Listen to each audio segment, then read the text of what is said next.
Students, मैं हूं रचना बंसल। मैं आप लोगों को ऑर्गेनिक केमिस्ट्री पढ़ा रही थी, जिसके अंदर हमारा चैप्टर चल रहा था बायोमोलिक्यूल्स।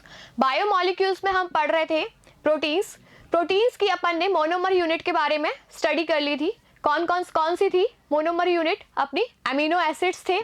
ठीक है, अमीनो एसिड्स अपन ने 20 टाइप्स के देखे थे लास्ट क्लास के अंदर। आज हम देखने जा रहे हैं स्ट्रक्चर ऑफ प्रोटीन्स। तो देखिए, प्रोटीन्स की जो मोनोमर यूनिट होती है वो अमीनो एसिड्स होती हैं। अब अमीनो एसिड्स मिलकर आपस में क्या बनाएंगे? प्रोटीन्स फॉर्म करते हैं। अब एक अमीनो एसिड दूसरे अमीनो एसिड के साथ जुड़ता है, तब वो जिस बॉन्ड से जुड़ता है उसको क्या बोलते हैं? Peptide bond.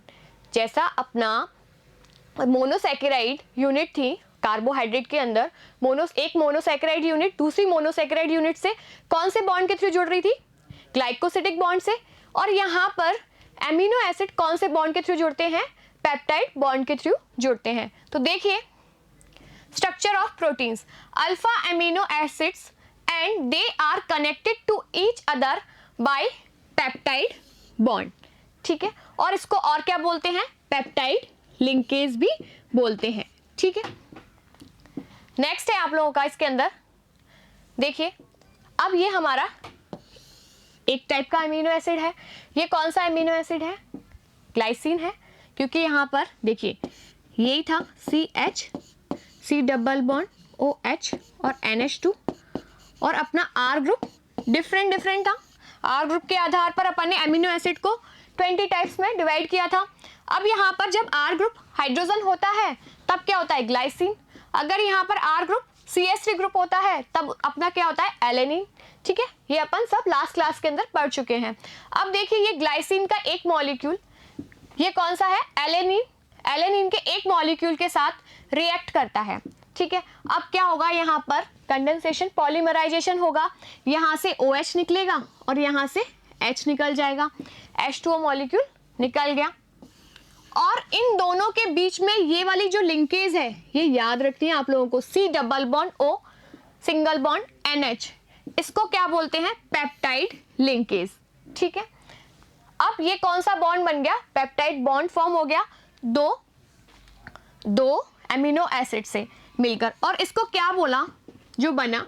इसको बोला डाइपेप्टाइड। डाइपेप्टाइड के अंदर कितने अमीनो एसिड्स काम में आए? 2 मॉलिक्यूल। ठीक है, अब ट्राइपेप्टाइड बनाना होगा तब अपने कितने मॉलिक्यूल काम में आएंगे?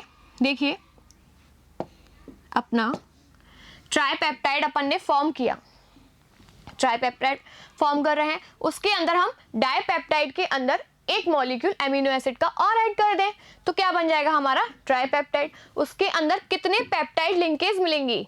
2 पेप्टाइड लिंकेज मिलेंगी। अब देखिए, यहाँ पर इसको नेम किस तरीके से देते हैं? ये GLY ग्लाइसिन का और ALA, इसीलिए तो 3 जो फॉर्म में अपन डिनोट कर रहे थे। थोड़ा सा मोटा कर लेते हैं मैं इनको। अब ठीक है, इसको बोलते हैं एलेनिन। तो इस तरीके से इसको डाइपेप्टाइड को रिप्रेजेंट करते हैं। अब देखिए, नेक्स्ट है, if a third amino acid combines to a dipeptide, यही बताया था, the product is called tripeptide. ठीक है, अगर tripeptide contains 3 amino acids linked by 2 peptide linkage, कितने पेप्टाइड बॉन्ड्स होंगे उसके अंदर? 2। अगर टेट्रापेप्टाइड होगा उसके अंदर कितने पेप्टाइड बॉन्ड होंगे? 3। अगर पेंटापेप्टाइड होगा उसके अंदर कितने पेप्टाइड बॉन्ड होंगे? 4, मतलब एक कम होगा। देखिए, similarly when 4, 5 and 6 amino acids are linked, the respectively product are known tetrapeptide, pentapeptide, hexapeptide respectively. When the number of such amino acids is more than 10, जब हमारे अमीनो एसिड का नंबर मोर देन 10 हो जाता है तब उसको क्या बोलते हैं?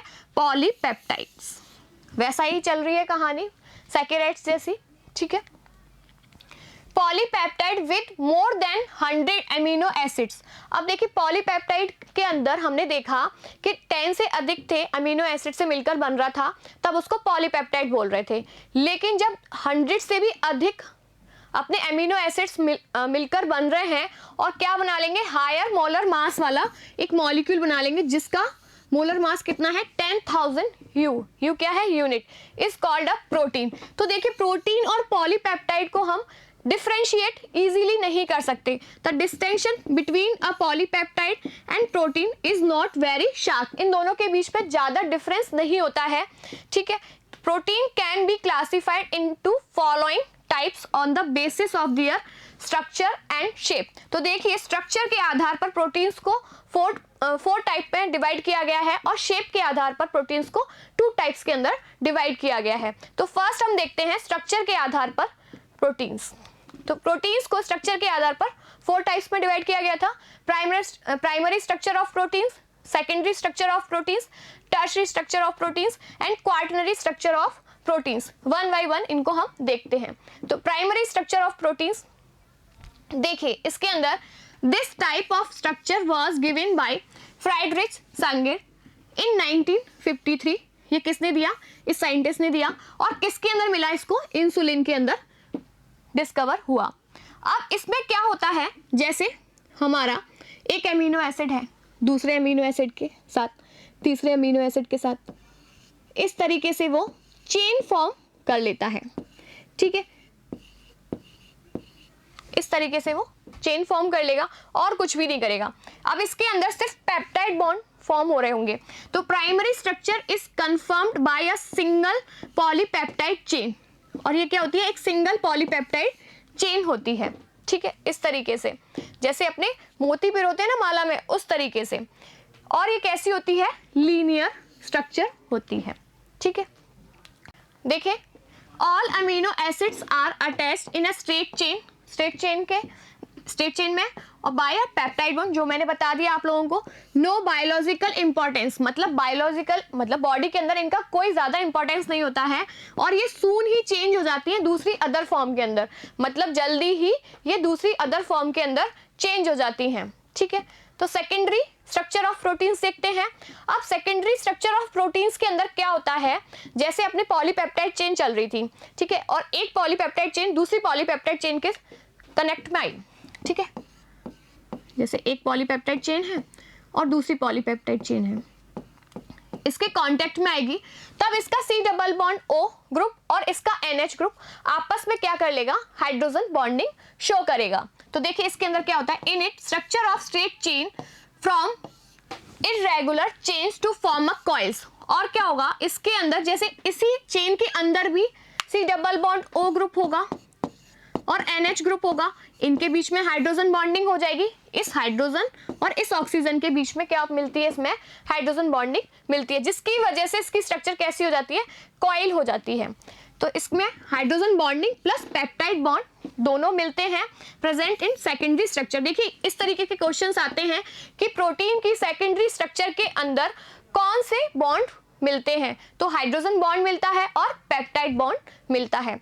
This hydrogen bond is present between, देखिए C डबल बॉन्ड O इसका ऑक्सीजन और NH इसका हाइड्रोजन, इन दोनों के बीच में क्या मिलेगी? Hydrogen bonding groups of the peptide bond, ठीक है। क्लियर है? अब इसके आधार पर देखिए 2 टाइप की स्ट्रक्चर्स मिलती हैं इसमें, अल्फा हेलिक्स स्ट्रक्चर और बीटा प्लेटेड शीट स्ट्रक्चर। तो इसका अपन को नाम से पता चल रहा है इसकी एक शीट बन जाएगी और अल्फा हेलिक्स ये हेलिक्स की फॉर्म में मिलेगा।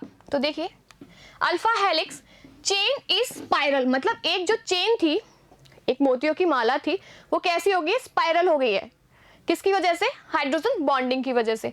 और एक स्पाइरल में मतलब यहां से यहां तक एक स्पाइरल के अंदर 3.7 एटम्स प्रेजेंट होते हैं, ठीक है। ये कॉइल हो गया यहां तक। राइट हैंडेड सर्कुलर होता है और इसके अंदर जो एग्जाम्पल आता है कौन सी है? मायोसिन और कैरेटिन, ठीक है। ये है अल्फा हेलिक्स। देखिए यहां पर ये एक चेन चल रही है, पूरी चेन चल रही है, इसके अंदर देखिए C double bond O group है, इसमें ऑक्सीजन दिख रहा है आप लोगों को, इसमें ये वाला जो ऑक्सीजन है इसके और NH वाले, ये दूसरा, ये इसी चेन का ही पार्ट है लेकिन दूसरे मॉलिक्यूल का NH है, ठीक है। यहाँ पर इसके बीच में क्या मिल रहा है? हाइड्रोजन बॉन्डिंग इंटरेक्शन मिल रहा है, इसकी वजह से ये कैसा हो जाता है? कॉइल्ड हो जाता है, ठीक है। नेक्स्ट है आप लोगों का बीटा प्लेटेड शीट। कौन सी टाइप की है? Secondary. Structure of proteins is not arranged in a sequence. इसमें क्या होता है, प्रोटीन्स की स्ट्रक्चर कैसी होती है, सीक्वेंस के अंदर अरेंज्ड नहीं होती है। Polypeptide chain are parallel to each other, मतलब दो पॉलीपेप्टाइड चेन चल रही हैं, ठीक है, और एक दूसरे के कैसी होंगी, पैरेलल होंगी, और उनके बीच में जैसे इसका NH और इसका C डबल बॉन्ड, उनके बीच में क्या मिलेगी, हाइड्रोजन बॉन्डिंग मिल रही होगी, ठीक है। तो इसका एग्जाम्पल है सिल्क और फाइबर, ठीक है। देखिए इस तरीके से, देखिए देखिए एक बार डायग्राम के अंदर बता देती हूँ। यहाँ पर मान लो ये वाला नाइट्रोजन है और ये हाइड्रोजन है और ये ऑक्सीजन है और ये C डबल बॉन्ड O है। अब इनके बीच में इंटरेक्शन मिल रहा है और ये पूरी एक पॉलीपेप्टाइड चेन चल रही है और इसके पैरेलल में ये वाली एक और ऊपर पॉलीपेप्टाइड चेन चल रही है। अब इस पॉलीपेप्टाइड चेन का C double bond O molecule इस दूसरे पॉलीपेप्टाइड चेन के NH बॉन्ड से हाइड्रोजन बॉन्डिंग शो कर रहा है। तो ये क्या बना रही है, एक तरीके से शीट फॉर्म कर रही है। देखिए इसके अंदर ये C डबल बॉन्ड O है और यहाँ पर NH है, इन दोनों के बीच में भी मिल रही है और यहाँ पर NH और C डबल बॉन्ड O के बीच में मिल रही है। मतलब ये एक शीट है और ये एक पॉलीपेप्टाइड चेन चल रही है और ये एक और पॉलीपेप्टाइड चेन चल रही है। अब इन दोनों पॉलीपेप्टाइड ये इस तरीके से बना रही है, ठीक है, समझ में आ रहा है आप लोगों को। ये है हमारी secondary structure of proteins. Third आता है टर्शियरी स्ट्रक्चर ऑफ प्रोटीन्स। इसके अंदर देखिए क्या होता है, in this structure of proteins atoms are highly coiled, मतलब इसमें तो सिर्फ ऐसे ही हो रहे थे, इसमें और ज्यादा कॉइल्ड हो जाते हैं एंड फॉर्म अ स्फेरिकल, और कैसे हो जाते हैं, स्फेरिकल हो जाते हैं, ठीक है। एग्जाम्पल एल्ब्यूमिन, इसका एग्जाम्पल, इनके एग्जाम्पल्स लर्न रखने हैं आप लोगों को। एग्जाम्पल क्या है, albumin. This structure is formed by 4 regular, इसके अंदर 4 रेगुलर हाइड्रोजन बॉन्ड्स प्रेजेंट होते हैं which makes a regularity in it. इसमें 4 टाइप्स के बॉन्ड्स और भी प्रेजेंट होते हैं। देखिए कौन कौन से, हाइड्रोजन बॉन्डिंग मिलेगी, हाइड्रोफोबिक बॉन्ड भी मिलेगा, आयनिक बॉन्ड भी मिलेगा और डाइसल्फाइड बॉन्ड भी मिलेगा।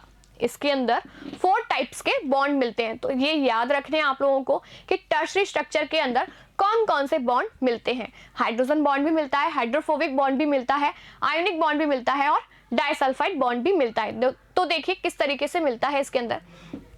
ये हमारी टर्शियरी स्ट्रक्चर ऑफ प्रोटीन्स है।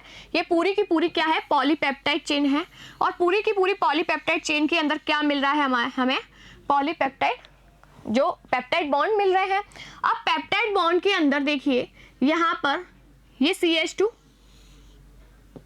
और O है यहाँ पर, और यहाँ पर इसका हाइड्रोजन और इसका ऑक्सीजन क्या बन रहा है, हाइड्रोजन बॉन्डिंग शो कर रहा है। और देखिए ये आइसोप्रोपिल ग्रुप है इस ऊपर वाली चेन का और ये आइसोप्रोपिल ग्रुप है नीचे वाली चेन का।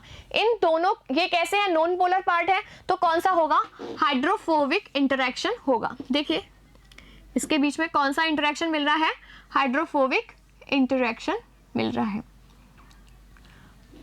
और देखिए ये पॉलीपेप्टाइड बैकबोन है जो कि कैसा है, वॉन्डर वॉल्स इंटरेक्शन होते हैं।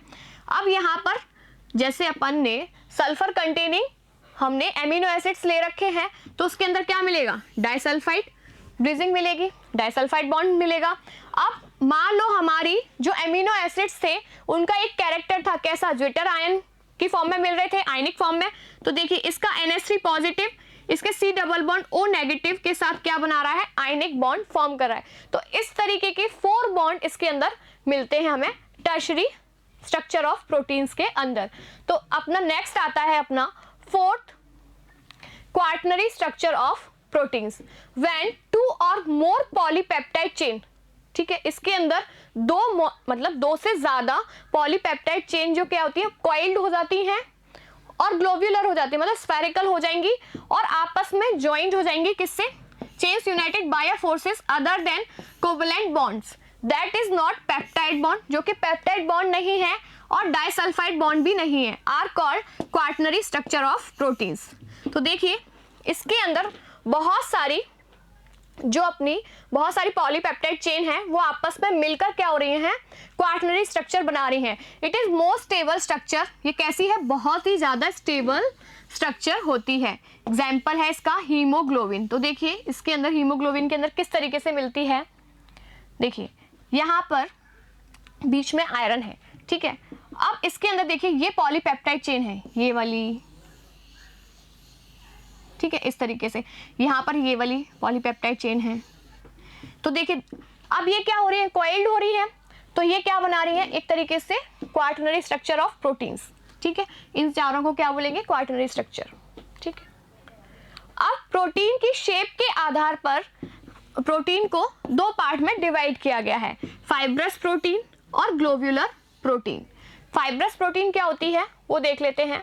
When the polypeptide chain run parallel, जब साथ साथ जाएंगी, are held together by a hydrogen और डाइसल्फाइड बॉन्ड, और उनके बीच में हाइड्रोजन बॉन्डिंग हो रही होगी और डाइसल्फाइड बॉन्ड भी प्रेजेंट होगा।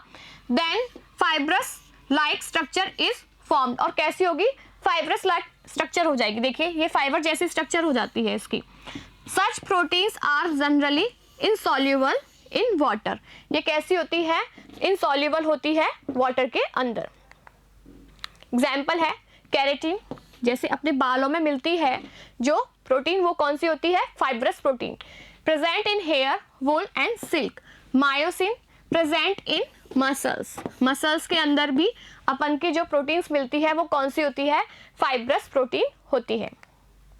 Globular protein, this structure results when the chains of polypeptide coil around to give a spherical shape, मतलब coiled हो जाएंगी और spherical shape के अंदर आ जाएंगी, तो कौन सी प्रोटीन्स बनाएंगी, ग्लोब्यूलर प्रोटीन्स। देखिए ये ग्लोब्यूलर प्रोटीन है।